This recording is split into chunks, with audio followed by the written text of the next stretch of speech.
À l'occasion de la sortie du film Un simple accident, Palme d'Or à Cannes cette année, il est temps de parler du cinéma iranien. Un cinéma que personnellement j'adore parce qu'il oscille constamment entre censure et créativité, entre poésie et résistance politique. Un simple accident est réalisé clandestinement par Jafar Panahi, un cinéaste qui, malgré une interdiction de tourner, continue de créer des films en cachette. Tout commence par une scène banale, une famille heurte un chien sur une route. Mais cet accident déclenche une spirale dramatique qui questionne la mémoire, la vengeance, la justice et surtout la banalisation de la violence dans une société autoritaire. C'est un film à la fois fragile et courageux, inventif dans sa manière de raconter et profondément politique dans ce qu'il dénonce. Et en ça, il symbolise parfaitement ce qu'est le cinéma iranien. Un cinéma qui, malgré les interdits, trouve toujours des formes pour exister et pour résister. Ce qui est fascinant avec Un simple accident, c'est qu'il n'est pas un cas isolé. En effet, depuis plus de 40 ans, le cinéma iranien vit dans un paradoxe permanent. D'un côté, un appareil d'État qui surveille, censure et interdit, et de l'autre, des cinéastes qui redoublent d'inventivité pour raconter la société iranienne autrement. Résultat, ce cinéma est devenu l'un des plus respectés au monde. Il a décroché des palmes d'or, des ours d'or, des Oscars, tout en étant paradoxalement parfois invisible dans son propre pays. Et c'est cette tension entre interdiction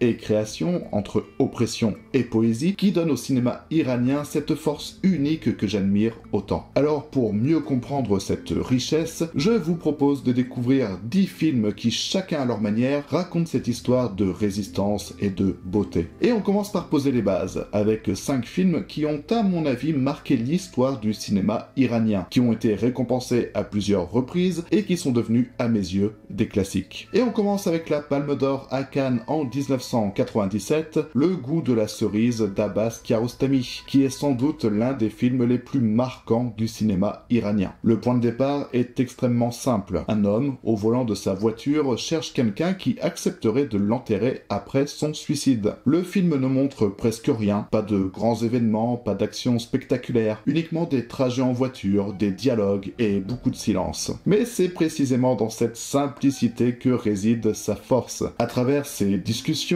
Kiarostami aborde des thèmes universels, la vie, la mort, la dignité humaine, la solitude. Et surtout, il transforme la contrainte de la censure iranienne en une force créative. Comme il n'a pas le droit de montrer frontalement certaines réalités, il suggère, il laisse des vides que le spectateur doit combler. Ce style minimaliste, poétique et profondément humaniste a fait école dans le monde entier, inspirant à mes yeux des cinéastes aussi différents que Nuri Bilge Ceylan en Turquie, pardon pour la prononciation, Kelly Richards aux États-Unis ou encore Apichatpong Veerasetakul en Thaïlande. Et ça, je gère cette prononciation. Et c'est aussi ce qui rend ce film politique. Il montre qu'on peut résister par l'art, qu'on peut parler de sujets interdits sans jamais les nommer. Ce film, c'est vraiment un geste de cinéma qui fait du silence et de l'attente une arme contre l'oppression. Avec Le goût de la cerise, Kiarostami posait donc les bases d'un cinéma minimaliste poétique où la force réside dans le non-dit et la suggestion. Mais le cinéma iranien ne se résume pas à cette contemplation. Une nouvelle génération de cinéastes va choisir un autre chemin, celui du réalisme, de l'écriture précise et des intrigues presque dignes d'un thriller. Et c'est exactement ce qu'on retrouve chez Asghar Farhadi qui, avec Une séparation, va montrer qu'on peut raconter une histoire intime et familiale, tout en dressant un portrait saisissant de toute une société. En effet, avec Une séparation, Asghar Farhadi signe en 2011 un film qui a bouleversé la scène internationale et remporté au passage l'Oscar du meilleur film étranger et l'Ours d'Or à Berlin, devenant ainsi l'un des films iraniens les plus récompensés de l'histoire. L'histoire du film, quant à elle, en apparence intime, suit un couple en instance de divorce. La femme veut quitter l'Iran pour offrir une meilleure vie à leur fille. L'homme, lui, refuse car il doit rester pour s'occuper de son père malade. Ce point de départ, banal, se transforme rapidement en une fresque sociale incluant une nounou issue d'un milieu modeste, un accident, un procès et toute une série de dilemmes moraux où chaque personnage a ses raisons, mais aussi ses contradictions. Ce qui rend Une séparation si fort à mes yeux, c'est que Farhadi filme des personnages complexes, jamais réduits à des symboles. La censure interdit de critiquer frontalement le système, alors il déplace la critique dans la sphère familiale. En montrant la justice, la religion, les classes sociales à travers les conflits d'un couple, il dessine en creux le portrait d'une société entière. Ce cinéma, qui parle de l'intime pour dire la politique, a eu une influence énorme. Même si on retrouve cette approche antérieurement dans des films comme Nobody Knows de Hirokazu Koreeda au Japon, ou même dans le cinéma social britannique de Ken Loach, où les histoires personnelles deviennent des miroirs de la société. Faraday prouve que l'on peut faire un film accessible et aussi haletant qu'un thriller, tout en portant un discours politique subtil mais implacable. Et c'est cette capacité à mêler drame intime et critique sociale qui fait de Une séparation un film qui est, je pense, absolument incontournable. Et là où Faraday choisit de travailler à l'intérieur du système en respectant la censure tout en la contournant par la subtilité, Jafar Panahi va adopter une démarche beaucoup plus frontale. Interdit de tourner, privé de passeport, il décide malgré tout de continuer à filmer. Mais comment faire du cinéma quand tout vous est interdit? Eh ben, sa réponse sera radicale. Utiliser la réalité brute, son quotidien, et transformer un taxi en plateau de tournage clandestin. C'est ainsi qu'est né Taxi Téhéran. En effet, en 2010, Jafar Panahi est condamné par le régime iranien avec une interdiction de tourner pendant 20 ans et une interdiction de quitter le pays. Beaucoup auraient abandonné, mais lui, au contraire, transforme cette interdiction en matière de cinéma. Taxi Téhéran, qui a obtenu l'Ours d'Or à Berlin en 2015, est tourné dans une voiture banalisée. Panahi, déguisé en chauffeur de taxi, installe une petite caméra sur son tableau de bord et filme les passagers qui montent successivement. Chaque client devient un personnage, une voix différente de la société iranienne. Une vieille dame superstitieuse, deux femmes parlant de la censure, un jeune vendeur de DVD pirates et même sa propre nièce qui rêve de cinéma. Sous ces airs de chronique légère et parfois drôle, le film est en réalité une critique directe de la censure et des contradictions d'un pays où tout semble surveillé. Le dispositif est minimal, mais derrière cette simplicité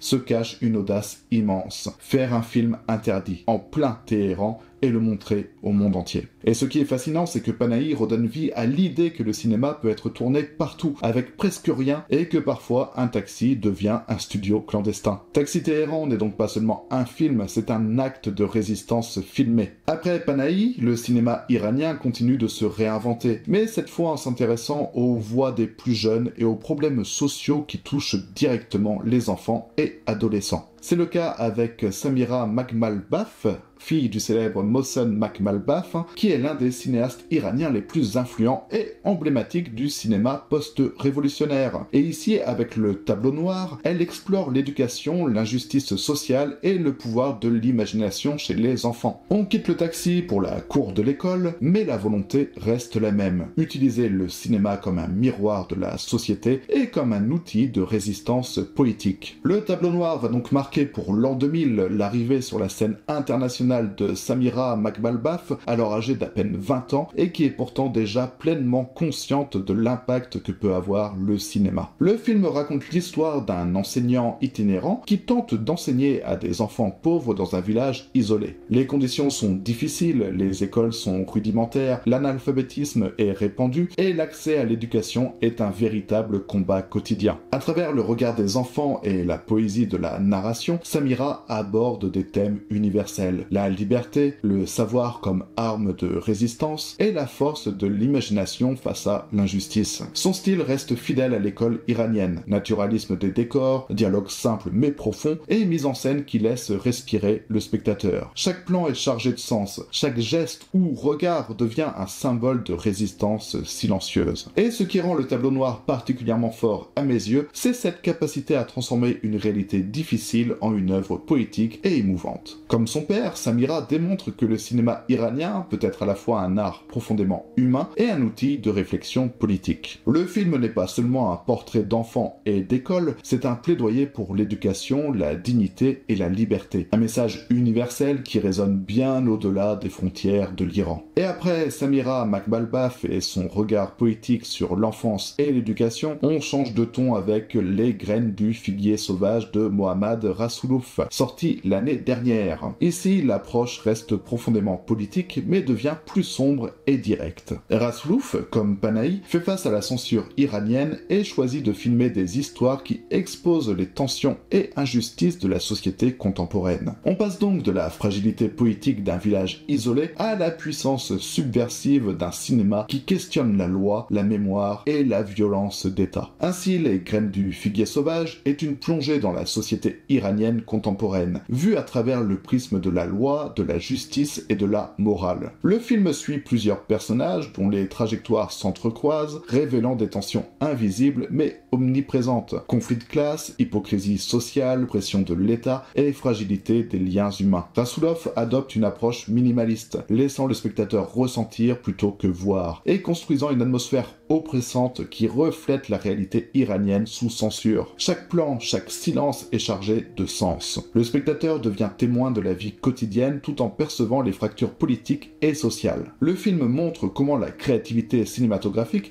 peut se transformer en acte de résistance, par le choix des histoires racontées, par la simplicité des moyens et par le courage de filmer malgré l'interdiction. Les graines du figuier sauvage symbolisent donc parfaitement ce qu'est le cinéma iranien moderne, fragile mais courageux, poétique mais engagé, profondément humain et politiquement conscient. Et après ce voyage à travers des œuvres qui sont un mesure majeur du cinéma iranien, mêlant poésie, humanisme et engagement politique, il est temps de plonger plus profondément dans des films moins connus mais tout aussi essentiels. Ces œuvres, souvent audacieuses et expérimentales, n'ont pas toujours trouvé leur public à l'international, même si on retrouve à la tête de ces projets des réalisateurs que l'on a déjà cités précédemment. Et pourtant, je trouve que ces films révèlent un cinéma iranien résolument inventif, capable de repousser les limites narratives et esthétiques, tout en continuant à interroger la société et la politique. Voici donc 5 films iraniens moins connus, mais incontournables pour ceux qui veulent explorer plus en profondeur les recoins les plus fascinants et underground du cinéma iranien. Et on commence ce voyage avec La Pomme, le premier film de Samira Makhmalbaf réalisé en 1998 alors qu'elle n'avait que 17 ans et qui déjà illustre parfaitement son talent pour transformer des histoires réelles en cinéma poignant et inventif. Le film va donc raconter l'histoire vraie de 2 jeunes filles enfermées par leurs parents pendant des années, privées de toute liberté et de contact avec le monde extérieur. Samira filme avec une grande sensibilité, mêlant documentaire et fiction, laissant parler les personnages eux-mêmes et donnant au spectateur une proximité rare avec leur réalité. Le style de Makhmalbaf est ici très direct, caméra légère, dialogue naturel, peu de musique, ce qui accentue l'authenticité et la tension dramatique. Mais au-delà du simple récit, le film interroge des thèmes universels, l'autorité parentale, la liberté individuelle et le droit à la dignité. La Pomme montre donc que le cinéma iranien underground peut être à la fois cru et poétique, capable de raconter des histoires troublantes tout en éveillant l'empathie et la réflexion politique. La Pomme explore donc avec sensibilité la vie privée et la liberté individuelle à travers le regard de jeunes filles enfermées. Mais maintenant, on va changer radicalement de registre en retrouvant Mohammad Rasulov et Les manuscrits ne brûlent pas, sorti en 2013. Dans ce film, la caméra se tourne vers l'espace public et la société dans son ensemble, mettant en lumière la répression politique et la violence d'État. Si Makhmalbaf s'intéresse à l'intime, Rasulov, lui, expose le collectif. Journaliste, écrivain et citoyen confrontés à la censure et aux menaces. Cette transition du personnel au politique illustre parfaitement la richesse du cinéma iranien. Qu'il parle d'individus ou de société, il reste courageux, inventif et profondément engagé. Ainsi, Les manuscrits ne brûlent pas est un film politique et courageux tourné malgré l'interdiction de Rasulov de réaliser. Le réalisateur y raconte l'histoire de journalistes et d'écrivains menacés par le régime pour avoir tenté de dénoncer la corruption et les abus de pouvoir. Le film adopte un style réaliste, presque documentaire, où chaque plan fait ressentir la surveillance, la peur et la pression constante sur ceux qui osent résister. Rasulov n'épargne rien au spectateur. La violence d'État, la manipulation de la justice et les intimidations sont montrées avec une froideur qui amplifie son impact. À travers ce récit, Rasulov illustre la force du cinéma iranien. Continuer à créer et dénoncer malgré la censure, transformant chaque image en acte de résistance. Le titre lui-même est symbolique. Même sous répression, la vérité et les idées ne disparaissent jamais. Et après Rasulov et son regard politique sur la répression et la censure, on plonge dans une approche totalement différente avec Fish and Cat de Shahram Mokri. Ici, l'underground iranien se transforme en un terrain d'expérimentation narrative et formelle. Mokri joue avec le temps, l'espace et la continuité, créant un film unique qui se déroule en un seul plan séquence de plus de 2 heures. On passe donc de la tension sociale et politique à l'audace formelle et à l'innovation pure. Fish and Cat montre que le cinéma iranien n'est pas seulement courageux et engagé, mais aussi incroyablement inventif et surprenant. Fish and Cat, sorti en 2013, est en effet une expérience cinématographique unique. Le film se déroule en un seul plan séquence de plus de 2 heures, brouillant les repères temporels et spatiaux du spectateur. Mokri y raconte une histoire de jeunes gens dans une maison isolée, ponctuée de tensions, de mystères et de menaces imprévisibles. Le film joue avec la temporalité, les événements semblent se répéter ou se dérouler simultanément, créant ainsi une atmosphère oppressante et hypnotique. Chaque mouvement de caméra est étudié pour maintenir le suspense et l'attention, transformant le simple paysage en un terrain de jeu narratif où chaque détail compte. Fish and Cat illustre donc parfaitement l'inventivité du cinéma iranien, une œuvre où la forme devient un outil de narration et où l'audace stylistique sert autant le récit que la réflexion sur la perception, le temps et la peur. Et après cette audace formelle de Fish and Cat,